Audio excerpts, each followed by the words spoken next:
اهلا بكل اصحابي في كل مكان في قناه ليلو شو. انا ليلو، فيديو جديد، وكل اصحابي بسرعه يعملوا اشتراك ولايك للفيديو. الفيديو ده غير مخصص للاطفال، الفيديو دوت للاب ولكل ام. النهارده نزل قرار مهم جدا عن اغلاق المدارس وتعليق الدراسه الجامعيه والابتدائيه والثانويه والروضه وكل شيء لمده اسبوعين. الموضوع ده لازم ناخده بطريقتين، طريقة نخاف جدا وفي نفس الوقت لازم نتحمل المسؤولية ونتعايش مع الموضوع. لكل أب ولكل أم الفيديو دوت مهم جدا. لازم رقم واحد ناخد بالنا جدا جدا من نظافة ايدينا. لازم ناخد شاور كل يوم واطفالنا ياخدوا شاور كل يوم، عشان في ناس بتطلع في الاعلام شبه الاخ ده كده طول اليوم على التلفزيون بيعملوا كده اهو، مش عارف ليه. لازم يا اصحابي نسمع كلام بابا وماما. الفيديو ده مخصص لكل اب ولكل ام عشان فيروس كورونا المنتشر. لازم ناخد بالنا ان الموضوع دوت برضو نتعامل معاه بطريقتين، نخاف جدا وفي نفس الوقت الموضوع سهل وبسيط، لكن احنا اللي بنسهلها على نفسينا واحنا برضو اللي هنصعبها على نفسينا. هنصعبها على نفسينا لو قعدنا في اماكن زحمه ومقفوله، مش متهويه كويس، مش نظيفه كويس، او مش واثقين منها. لو احنا قلنا ان الدراسه وقفت اسبوعين، بعد الاسبوعين هتنزلوا اولادكم؟ طيب لو قلنا ان الدراسه وقفت، طب ما في حاجات كتير جدا غير الدراسه، غير المدارس. اقول لكم هي اهم حاجه للكبار يا جماعه. الفيديو ده للكبار زي ما قلت، مش للصغيرين.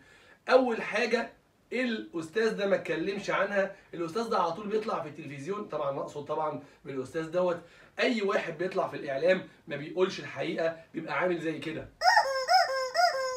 اتكلموا عن الحلاقين. الحلاقين اكبر مكان بينقل امراض، حد اتكلم عنه؟ برضو كمان ما بيكلموش. اتكلموا عن الجيم. الجيم يا اصحابي اكتر مكان بينقل امراض، مع اني انا راجل رياضي بحب الرياضه جدا وبحب اروح الجيم، لكن بقيت اخاف اروح. شفتوا يا اصحابي؟ ما بيتكلموش عليه، الاخ ده ما بيتكلمش عليه. اتكلموا عن الكافيهات؟ ما اتكلموش عن الكافيهات، اكتر مكان بينقل امراض كتيره جدا. كوبايه الشاي اللي بتشرب فيها بيشرب فيها 1000 واحد غيرك، وكمان العادات السيئه طبعا من الشيشه والتدخين. حد اتكلم عليها؟ حد اتكلم عن المترو؟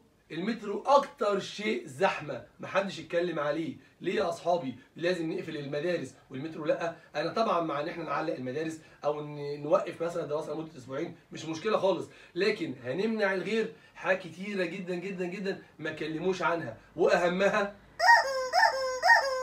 الدروس الخصوصيه. كل اطفالنا بتاخد دروس خصوصيه في بيوت مقفوله واوض مقفوله واعداد اطفال موجوده اعداد مهوله. حد اتكلم عنها؟ لازم ناخد بالنا ونراجع نفسينا.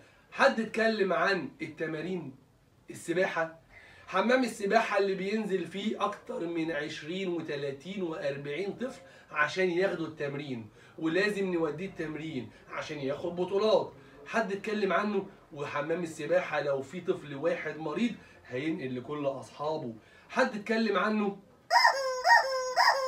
لازم نراجع نفسينا، كبار قبل الصغيرين، نغسل ايدينا كويس، وفي حاجات كتير ناخد بالنا منها عشان تعدي بخير وسلام.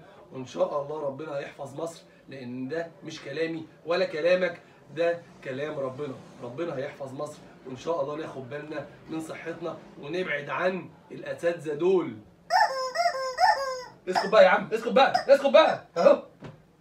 استنوني فيديو جديد. انا ليلو، باي باي.